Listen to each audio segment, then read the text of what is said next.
A 13-year-old girl took her last breath, while her mother begged God for a miracle. The doctors said there was no hope. Minutes later, something happened that science still cannot explain. She came back with a message from Jesus himself. 2 questions that every soul will one day have to answer. Support this channel by leaving your like and comment. And now, let's begin this true story that will touch your heart. The sound of rain echoed softly against the hospital window, each drop sliding down like slow tears. Machines hummed around the small bed, their rhythmic beeping filling the sterile air. Evelyn Santos was only 13, her body fragile under the pale blue hospital blanket. The doctors called it a rare heart condition. Her parents called it a storm they couldn't stop.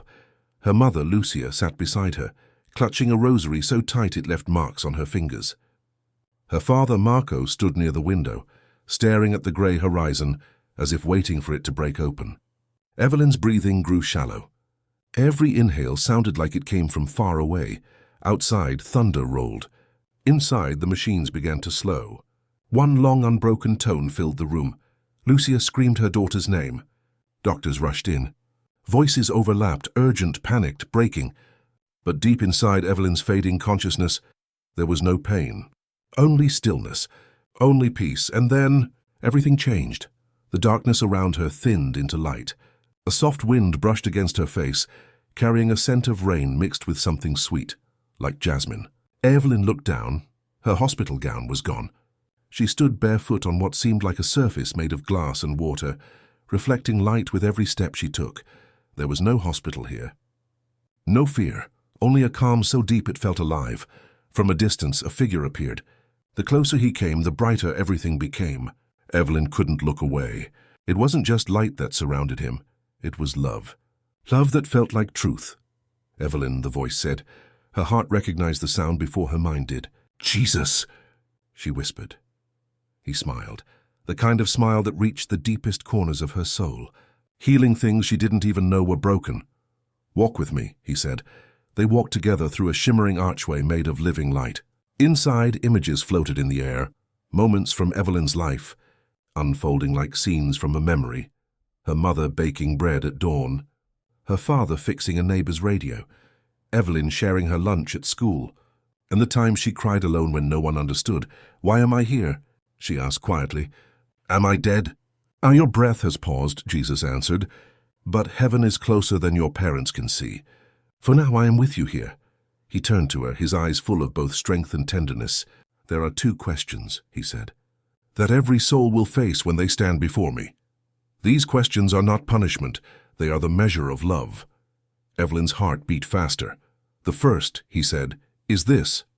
Did you learn to love? His words rang through her like a clear bell. She saw every moment when she had loved well and when she hadn't.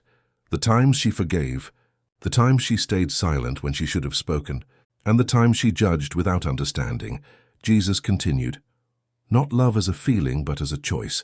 Love that costs you pride, comfort, or certainty. Love that keeps its hands open even when it hurts. Evelyn's eyes filled with tears. I tried, she said softly. Sometimes I failed, but I tried. Jesus nodded. And the second question, he said, is this. Did you learn to let me love you? The words trembled in the air. Evelyn thought of all the times she felt unworthy of prayer, the days she doubted God's presence, the nights she thought heaven was silent. Letting me love you, Jesus said gently, is not a task. It is surrender. It is laying down your defenses and allowing grace to reach you where you are weakest.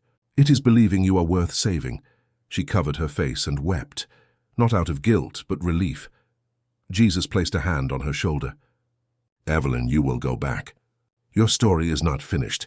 The questions you heard today, you must carry them to others. Tell them that love is not a lesson to memorize. It's a life to live. Then, like dawn breaking through night, everything went white. Evelyn gasped for air. The hospital monitors came back to life. Her mother screamed her name again, this time in joy. She's breathing. She's back. Tears fell down Lucia's cheeks as she pressed her lips to her daughter's forehead. Evelyn's father stood frozen, disbelief etched across his face. The doctor whispered, it's a miracle, but Evelyn knew it wasn't just a miracle. It was a message. In the days that followed, she recovered slowly. When she finally spoke, her first words to her mother were, "Mum, Jesus asked me 2 questions." Her mother blinked through her tears.